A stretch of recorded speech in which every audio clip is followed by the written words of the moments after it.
case he's got anything wrong with that bike. He's actually heading down the corner right now. There'll be a couple of guys down on pit lane throwing some power warmers on. They're going to spend a few minutes over here in the corner just cleaning up. Looks like maybe just a small amount of fuel tipped out of the bike when he laid it over. Doesn't look like anything major, anything got a hole punctured in it. It should be all cleaned up and ready to go for the race. It's just something to keep in mind that it is dangerous, apparently, even on a parade lap with full tires.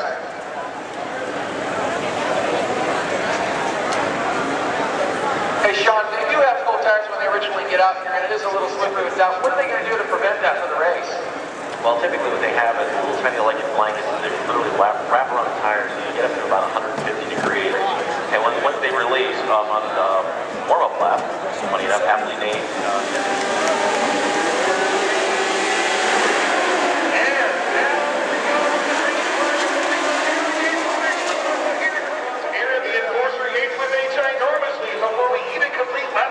Now into the heartbreaking turn 9, they'll go right, left again.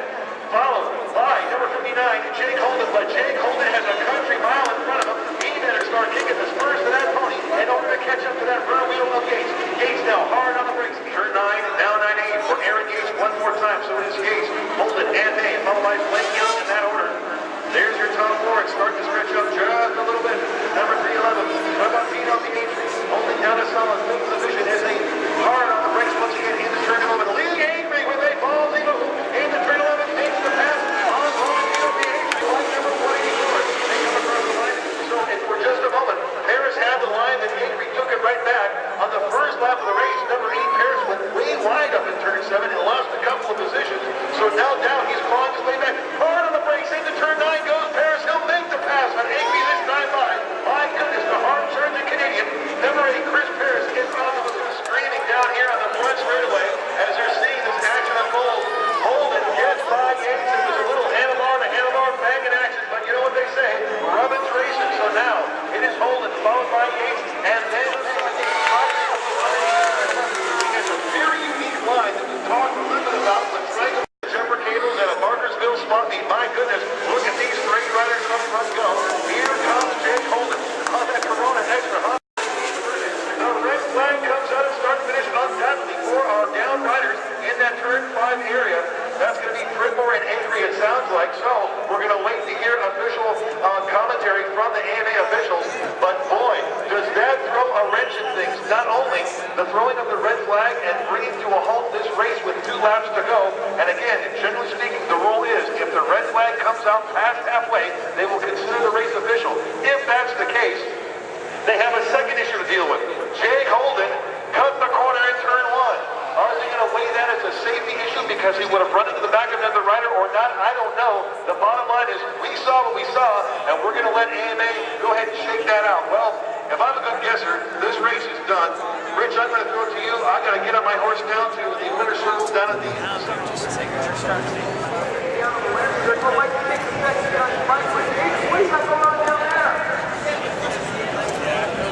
Finishing in third on the Michael Jordan Motorsports GSXR 1000, number 99, Geoff May.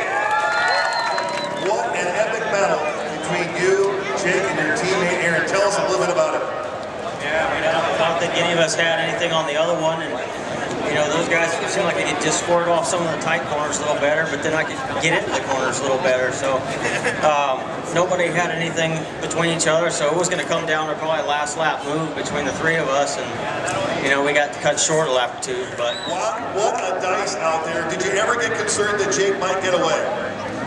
I didn't really think he's going to get away, but you know, we definitely. You know, we thought we had something for him out there. You know, the GSXR 1000 was going good. Was really getting around the track good. And, you know, Jake come by us. I got in a little hot up there in turn 7. He snuck it under me. And, you know, it was pretty tough trying to come down to the S side by side. And somebody's got to give. And I guess, you know, today it was me. And, you know, I thought we was going to have something for him there towards the end of the race. I could never really be close enough in the places where I thought I could pass him. And, you know, we were really pushing hard. I went my fastest lap there right before we got the red flag. And, you know, I was really hated to see that race getting cut short because, you know, I was going to try and do all I could to try to get the win. Well, maybe we're going to see some more of that in the Superbike race a little bit later for you, huh? On the Corona Extra Honda CBR 1000RR, number 59, Jake Holden.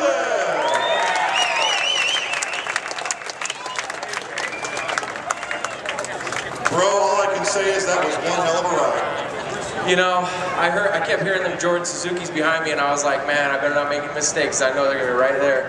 It was getting close to the end, so I gotta say thanks to Corona Extra Honda and Dainese Leather, Cycle Gear, Parts Unlimited, Dunlop Tires, everybody that backed me up.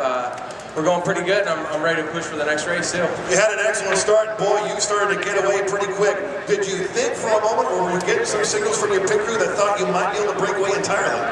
Nah, I saw +0, and that wasn't high hopes for me, so I had to put my head down and not making mistakes. And sure enough, we got a red flag, which was, I knew there was going to be some fireworks at the end. I know Aaron, he's not going to give up, and neither is Geoff, so it was a good race, and I got to thank my crew again.